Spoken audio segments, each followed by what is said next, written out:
Ya saya seperti dulu bisa menulis, saya masih mengajar dan sebagainya.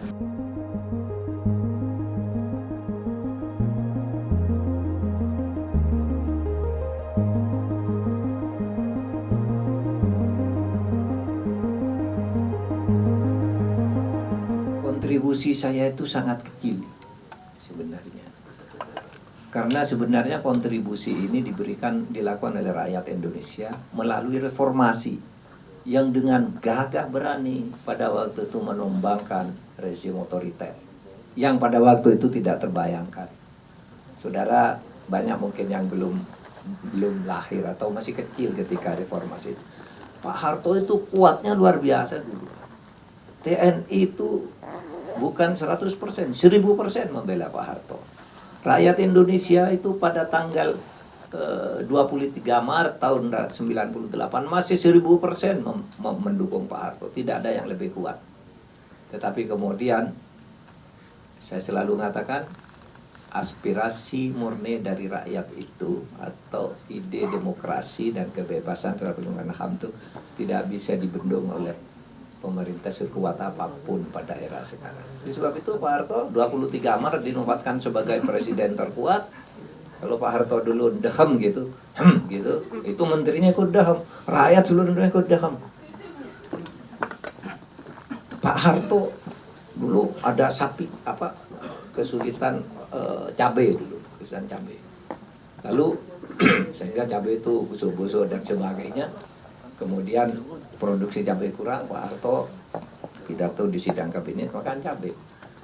Pak Harto ada cabenya sama tempe gitu. Pak Harto udah makan, tapi menterinya makan sampai matanya merah, makan cabai betul. Karena melihat Pak Harto nyuruh makan cabai gitu. Nah, Pak Harto yang begitu kuat itu hanya perlu waktu 2,5 bulan jatuh.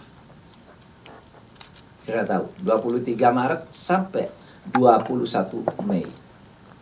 2 bulan. Kalau ada yang menghitung mulai sidangnya 11 Maret ya 2,5 bulan. Jatuh juga, gampang sekali jatuh. Gitu. Sehingga lalu lahir reformasi. Nah, reformasi itu saudara kemudian melahirkan kebijakan-kebijakan anti diskriminasi. Pertama Habibie yang mulai demokratisasi itu. Semua tahanan-tahanan politik PKI apa itu dikeluarkan dari penjara.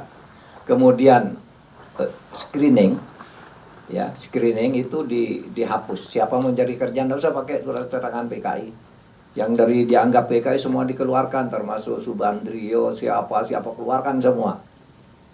Dibebaskan zaman Habibie. Lalu pada zaman Gus Dur, kemudian eksil ini, korban itu, yang luar negeri, mulai dibuka oleh Gus Dur. Dikirimlah Pak Yusril suruh ke sana. Mungkin belum berhasil, baru rumusannya kemarin, baru tahun 2023 itu.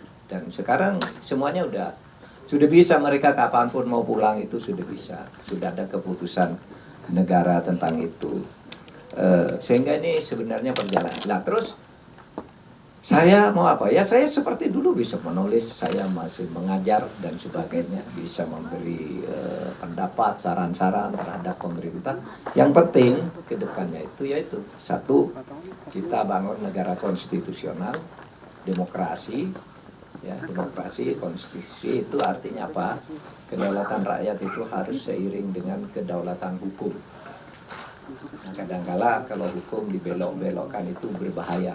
Kadangkala hukum itu bisa dijadikan alat oleh kekuasaan untuk sewenang-wenang, tapi bisa dijadikan alat untuk membangun kesejahteraan.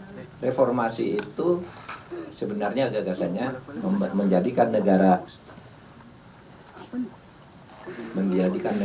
ini menjadi sebuah negara yang demokratis, konstitusional.